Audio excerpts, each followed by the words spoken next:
2, 3, 4, 5, 6, 1, 2, 3, 4, 5, 6, 1, 2, 3, 4, 5, 6, 1, 2, 3, 4, 5, 6. Okay, this next one is really fun, and we've probably heard it 1,000 times with different fusion or prog drummers. It's used a lot of times as a fill, actually. So we should call this a grill, right? A groove and a fill. Yeah, genius. I know, this is amazing. Stop it. Get some help.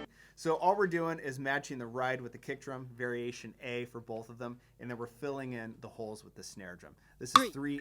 4, 5, 6, 1, 2, 3, 4, 5, 6, 1, 2, 3, 4, 5, 6, 1, 2, 3, 4, 5, 6, 1, 2, 3, 4, 5, 6, 1, 2, 3, 4,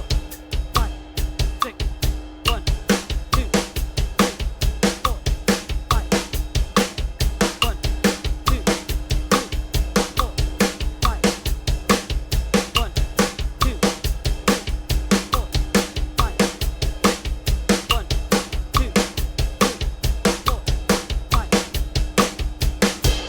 All right, now let's apply variation B to the snare. I know things are starting to get crazy now. This is 3B. 5, 6, 1, 2, 3, 4, 5, 6, 1, 2, 3, 4, 5, 6, 1, 2, 3, 4, 5, 6, 1, 2, 3, 4, 5, 6, 1, 2, 3, 4, 5, 6, 1, 2, 3, 4, 5, 6, 1, 2,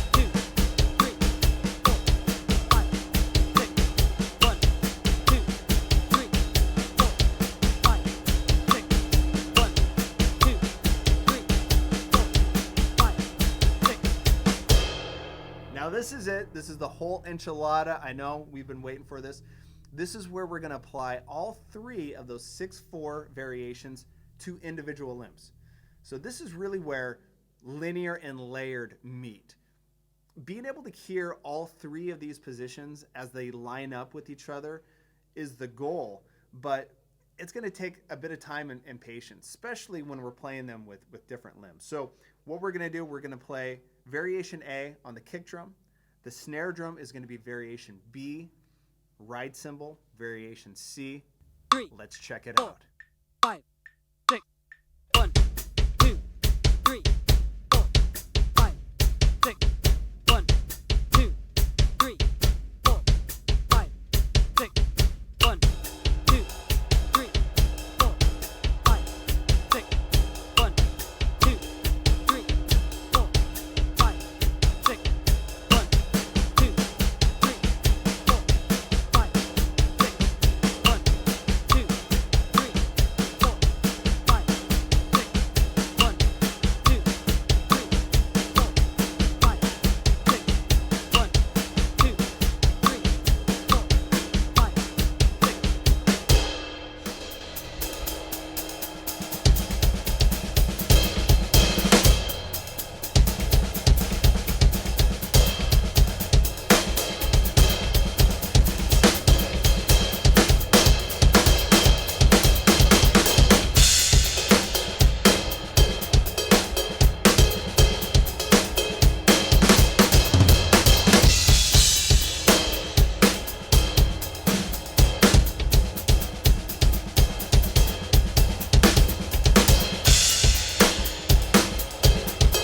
5, 6, 1, 2, 3, 4, 5, 6.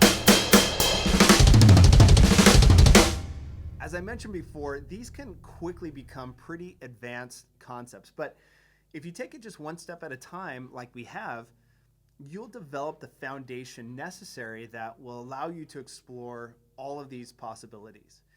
And also, like we've experienced, you're going to begin to notice that many of them require the exact same coordination.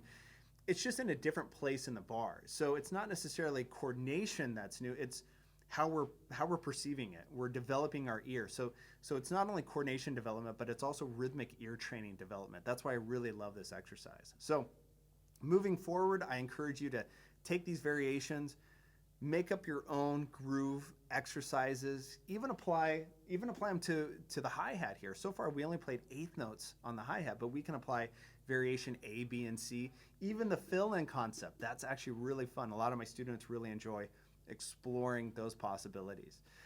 And as I mentioned before, if you want to take a little bit deeper dive into this, I have in my book, Essential Rock Drumming Concepts, a chapter completely dedicated to this whole approach of using these three different variations as applied to 6/4 and 6/8. So if you want to check that out, go do that. And in the meantime, if you have any questions, send me an email, leave a comment. I'd love to help you understand this to the best of your ability.